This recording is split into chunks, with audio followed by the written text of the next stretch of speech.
भाई प्लास्टिक निकल रहा है, बाप रे। प्लास्टिक 10 किलो से ज़्यादा ही हुआ।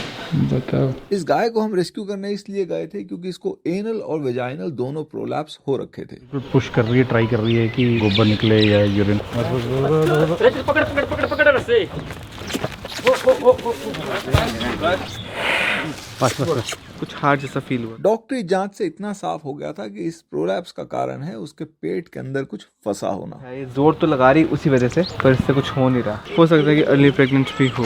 इस गाय को अपने हॉस्पिटल ले जाने के बाद हमें पता लग गया कि ये प्रेग्नेंट तो नहीं है, और जब पैराफीन पिलाने के बाद भी जो भी इसके पेट में फंसा था वो निकला नहीं, तो हमारे पास अब एक ही तरीका बचा था।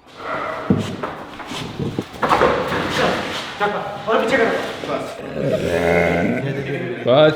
सर्जरी शुरू करने से पहले भी हमें अनुमान था कि इसके पेट में क्या फंसा होगा, और हमारा वो अंदाजा सही था।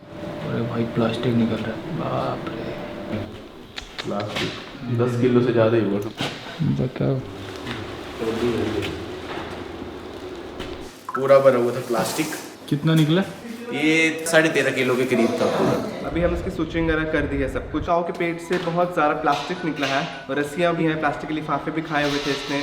कुछ प्लास्टिक तो गाय कूड़े के ढेर में रोटी बीनते हुए गलती से खा लेती है, लेकिन बहुत सा प्लास्टिक गाय को खाना पड़ता है क्योंकि लोगों ने घर का बचा हुआ खाना और रोटी पन्नी में बांध के कूड़े में फेंका होता है। अभी हम गाय को खड़ा करेंगे। खाना हम उसको कल से शुरू करेंगे, वो भी बहुत लिटिल क्वांटिटी में, क्योंकि पेट का सर्जरी हुई है। अब हल्का महसूस हो रहा होगा इसको। पेट भी इसका फूला हुआ था ना काफी। देखिए, सड़कों पे गाय का आना तो बंद हो नहीं सकता, क्योंकि हमारा कहना है कि हजारों सालों से हमारी पीढ़ियां दूध पीती आई हैं, तो हम कैसे बंद कर दें। लेकिन इसी लॉजिक से हमें अपने घर का खाना पन्नी में बांध के कूड़े में फेंकना बंद करना होगा, क्योंकि हजारों सालों में हमारी किसी पीढ़ी ने कूड़ा ऐसे नहीं फेंका। और समस्या को समझते हुए भी अगर हम ऐसा करते हैं तो ये गौ हत्या है। पॉकी पॉकी बेबी, भैया को दिखाओ आंख अपनी। निकल गया पूरा। अंदर ही डाला है, निकला नहीं कुछ भी, काट पीट कुछ नहीं किया। इसके दोनों ग्लैंड्स जो प्रोलैप्स थे, जो बाहर निकले हुए थे, थर्ड आयरन ग्लैंड्स, उनको हमने अंदर पुश करके सूचर कर दिया। नाइस। ये डॉग इतनी नाइस स्थिति में तब नहीं था जब यहाँ पे आया था। सड़क में मिला था भैया से। ये इसकी आंखों में शायद जाला आया हुआ है, इसकी वजह से कम दिख रहा है, गाड़ियों से टकरा रहा है। ये 2-3 बार मैंने और इसने तो बचाया इसको गाड़ी से, बड़ी मुश्किल से पकड़ा है ये। अच्छा कौन है? ना ना ना ना, कितनों से लड़ रहा है ये देखो ब्लड कितना पड़ा हुआ है इसका। ये देखो ब्लड। आजा बच्चे आजा आजा आजा बच्चे आजा आजा आजा। पिटबुल तो नहीं है, मिक्स है भैया, मिक्स है ये। यार। ये पट्टा बंधा हुआ है। लोगों ने छोड़ दिया है, उन्होंने देखा कि इसका इलाज हम करवा नहीं सकते, तो उन्होंने छोड़ दिया। वही हिसाब है ना भैया कि लोग जैसे डंगरे छोड़ दे रहे हैं, जब उनका मतलब निकल जाता है या वो काम नहीं कर पाते डंगर वगैरह, तो उन्हें लोग छोड़ देते हैं। ऐसा नहीं करना चाहिए ना, या तो पाले मत उन्हें, जो पालना तो उसका। जब पालनपुर में डंगरे बांधे थे, मैंने देखा आपका ब्लॉग देखता रहता हूँ, पीपल फार्म वालों के भाई को मारने पड़ जा रहे थे। ये गलत है ना। इसकी फाइट की वजह से इसके दांत भी लगे हुए हैं चेहरे पे। अभी हम इसको पीपल फार्म हॉस्पिटल लेके चलेंगे। चलिए ना, अभी तो इसकी क्लीनिंग होगी और कल इसकी वैल्यूएशन होगी, तो उसके बाद देखते हैं क्या होगा आगे, क्योंकि ये अबैंडन किया हुआ है किसी का, तो अडॉप्शन का ट्राई करेंगे। इसको चेरिया की प्रॉब्लम है, जो कि दोनों आंखों में बायलेटरल है। इसकी आज हम सर्जरी कर रहे हैं चेरिया करेक्शन की। इसकी पहले हमने कास्ट्रेशन कर दी है, क्योंकि ये थोड़ा सा इस तरह लिबिडो हाई था और काफी हम्पिंग भी कर रहा था। अरे ये क्या कर रहा है? बस बस बस बस बस ये आई प्रैक्टिस। सेकंड हाफ में मुलाकात होगी, ठीक है, एनेस्थीसिया के बाद। तब तक के लिए शब्बक है। अब पॉकेट की आंखों की समस्या तो हमने सुलझा दी, पर ये जो भाई साहब मेरे साथ खड़े हैं, रेबैन जी, शक्ल दिखाइए, इनकी आंखों की समस्या का जो समाधान हमने निकाला वो है बहुत महंगा, और वो बताने से पहले मैं आपको दिखाता हूँ इसका रेस्क्यू। एक्चुअली ऋतिक आपको इसका रेस्क्यू दिखाएगा। ये तो 8-9 महीने से देखता हूँ, उसका पैर भी खराब है, मारते हैं इसमें। पर इसको तो दिखता नहीं है ना। तो मारने वाले तो मारते हैं, उनका तो नुकसान हो जाता है। खाना खा लेता है कि खेत में जाकर मारते हैं इसमें। क्या प्लान है चाचा? केले खिलाएंगे, केले खिलाएंगे? गर्मी बहुत खा रहा है। मेन रोड है थोड़ा, इसीलिए हमने यहाँ बांध दिया इसको, कहीं ज़्यादा वो ना करे ना। शांत है बैल।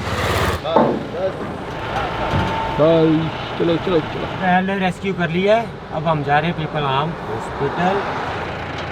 दिख रहा है इसको? केला दे रहा था तो इसके मुंह के पास लेके जा रहा था, तब खा रहा था। ऐसे क्यों दे, ऐसे फेंक रहा था।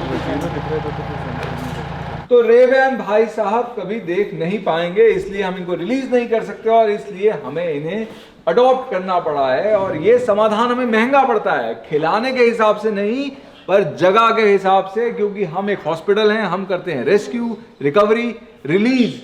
लेकिन जो पशु रिलीज नहीं किए जा सकते, एक एक करके हमने 50 ऐसे पशु अडॉप्ट कर लिए जिनके लिए हमें 2 सैंक्चुरी स्पेसेस मेंटेन करनी पड़ती है, जो हमें एक्सपेंसिव पड़ता है क्योंकि हमारे पास लैंड है लिमिटेड। मैं एक्चुअली एक सैंक्चुरी तो आपको लेके चलता हूँ। ये है हमारी दूसरी सैंक्चुरी स्पेस जिसे हम धीरे धीरे डेवलप कर रहे हैं। एक्चुअली बहुत सारे लोग इसको उस रास्ते से जानते हैं जो विवादित है, अभी भी वो कोर्ट में केस चला है, पर हम आ जा पा रहे हैं। अब फार्म तो क्योंकि फुल से भी ऊपर है, तो जो भी हमारे पास end of life large animal आते हैं, चाहे घोड़े हैं, खच्चर हैं, गाय बैल हैं, यहाँ पे आते हैं। तो जो लेटेस्ट आई है, ये आई है सोनिया। सोनिया हमारे हॉस्पिटल में आई थी क्योंकि इसको घाव था, तो घाव हो गया ठीक, पर हमने नोटिस किया कि इसको एक आंख से दिखता नहीं, तो इनका क्योंकि विजन इंपैक्ट हो जाता है, सड़कों पे रहना इनके लिए मुश्किल हो जाता है, तो हमने इसको अडॉप्ट कर लिया। प्लस हमारे दिमाग में ये भी था कि भाई यहाँ पे बुजुर्ग पहले से रह रहा है सेंचुरी में, अकेला बैल, तो इसकी कंपनी हो जाएगी। प्लस सोनिया को कम दिखता है, तो है नो इसको बुजुर्ग पसंद आ ही जाएगा।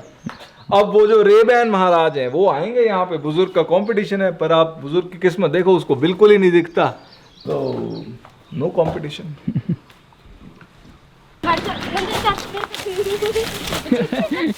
अरे अरे आज हम अपने गांव को क्लीन करने के बारे में अवेयरनेस पे डिस्कशन करेंगे। तो ये गांव के ही बच्चे हैं जो सबसे ज्यादा चिप्स, आइसक्रीम के पैकेट यहाँ गांव में फेंकते हैं, तो उनको बताना होगा कि क्लीन कैसे करते हैं। जल्दी आ गुट्टू, आज तो लेट कैसे हो गई गुट्टू? सबसे पहले मैं आपसे एक क्वेश्चन पूछने वाली हूँ, क्या हमें अपना गाँव पसंद है? क्योंकि हमें अपना गाँव पसंद है तो आज हम अपने गाँव को साफ करेंगे। कौन कौन साफ करना चाहता है? अब आपकी टीम्स बनेंगी और जो टीम सबसे ज्यादा कूड़ा इकट्ठा करेगी वो विनर होगी। गाइस रेडी हो आप लोग?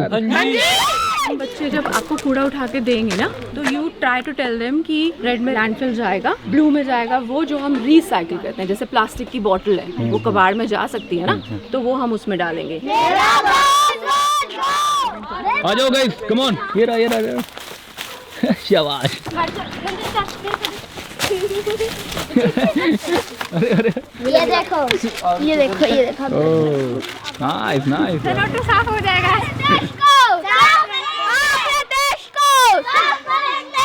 शुरू से जो बच्चे अभी छोटे हैं इनको यही सिखाया जाए आगे, तो ये हमारी प्रकृति भी अच्छी रहेगी और गांव भी साथ रहेगा। इधर देखो। Very good. किसको लगता है किसकी टीम ने सबसे ज्यादा कूड़ा इकट्ठा किया? 2 क्लोज विनर्स हैं, पर नेहा की team wins this competition.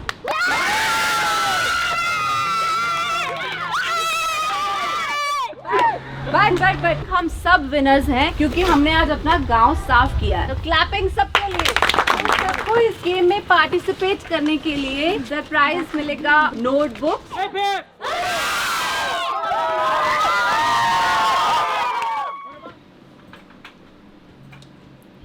Ready? तुम ये रेडी भी शूट कर रहे हो ना, देखना। मैं रेडी था, तुम्हारे रेडी का पूछ रहा था। बेशरम, भलाई का जमाना नहीं है।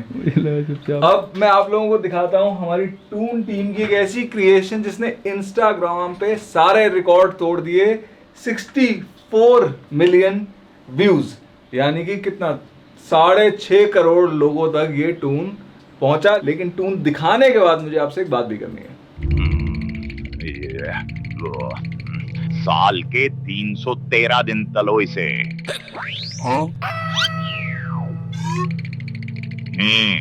इसको तो पूरा साल तलो। पर पिछले वाले को तो डिस्काउंट दिया आपने। अरे यार, उसके 52 डेज माइनस करे क्योंकि वो मंगलवार को नॉनवेज नहीं खाता था। YouTube पे जो हमारा पीपल फार्म टून्स का चैनल है उसके सब्सक्राइबर बड़े तेजी से करीब 500। आ जाओ, मैं इनकी गद्दी करूँ। ये सुमन जी हैं, हमारे सबसे एज में सबसे छोटे एनिमेटर।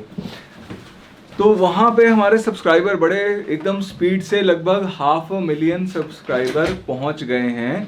लेकिन वहाँ पे लोगों को ये पता ही नहीं कि ये जो टून चैनल है ये पीपल फार्म का एक प्रोजेक्ट है, लोगों को लग रहा है भाई हम ऐसे ही फन के लिए कंटेंट बना रहे हैं या पैसे के लिए कंटेंट बना रहे हैं, तो मेरी आपसे दरख्वास्त है कि आप लोग उस चैनल पे जाइए और वहाँ पे कमेंट्स में लोगों के साथ एंगेज करिए, ताकि उनको पता तो चले कि भैया पीपल फार्म टून्स पीपल फार्म के मिशन का एक हिस्सा है, जो कि हमारा मिशन है सफरिंग को रिड्यूस करना।